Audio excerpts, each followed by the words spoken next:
21 जुलाई 2025 को नायब सदर जमहूरिया और राज्यसभा के चेयरमैन जगदीप धनखड़ ने सदर द्रौपदी मुर्मू को अपना इस्तीफा पेश कर दिया, जिससे सियासी हलकों में हैरत और चहमगोइयां तेज हो गईं। दिलचस्प बात यह है कि इस्तीफे से चंद घंटे कबल तक वो राज्यसभा की कार्रवाई में मुकम्मल तौर पर सरगर्म रहे, हलफ दिलाए, इजलास की सदारत की और मुबाहिसों की निगरानी की। इस्तीफे की सरकारी वजह तो सेहत बताई गई, जैसा कि मार्च में उनकी एंजियोप्लास्टी और हालिया बेहोशी के वाक़े से जाहिर है। ताहम चूंकि उन्होंने उसी रोज मामूल के मुताबिक काम अंजाम दिया, इसलिए ये सवाल फितरी तौर पर उठा कि आया वाकई सिर्फ सेहत ही असल वजह है। सियासी मुबस्सिरीन और सोशल मीडिया सारिफीन इसे महज एक सॉफ्ट एग्जिट नहीं समझ रहे।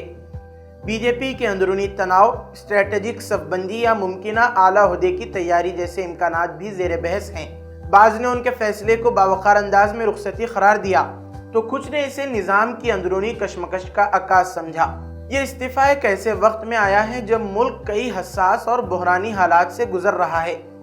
पहलगाम हमला, अहमदाबाद तैयारा हादसा, ऑपरेशन सिंदूर की गूंज, अमरीकी सदर के मुतनाज़े बयानात और बिहार में शहरियत की जांच का तनाज़ो, ऐसे में धनखड़ का अचानक मुस्तफ़ी होना महज ज़ाती मामला महसूस नहीं होता।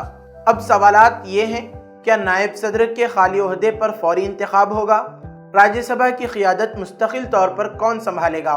क्या यह सुबुकदोशी किसी नए सियासी सफ़र की तैयारी है? फिलहाल राज्यसभा की जिम्मेदारी डिप्टी चेयरमैन हरिवंश के पास है, मगर सियासी व सहाफ़ती हल्के धनखड़ के इस्तीफ़े को महज रस्मी नहीं मान रहे। अपोजिशन के लिए ज़रूरी है कि वो इस्तीफ़े की वजूहात पर नज़र रखे, शफाफियत का मुतालबा करे, लेकिन असल तवज्जो उन मसाइल पर मरकूज़ रखे जिनसे आम आदमी बराह रास्त मुतासिर हो रहा है, जैसे महंगाई, बेरोज़गारी, अक़लियतों के हुकूक़ और इदाराजाती शफाफियत।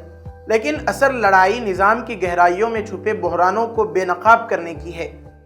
Hasan Madina tours and travels बरसों से हुज्जाज इकराम की खिदमत में मसरूफ़। भरोसा आपका, खिदमत हमारी।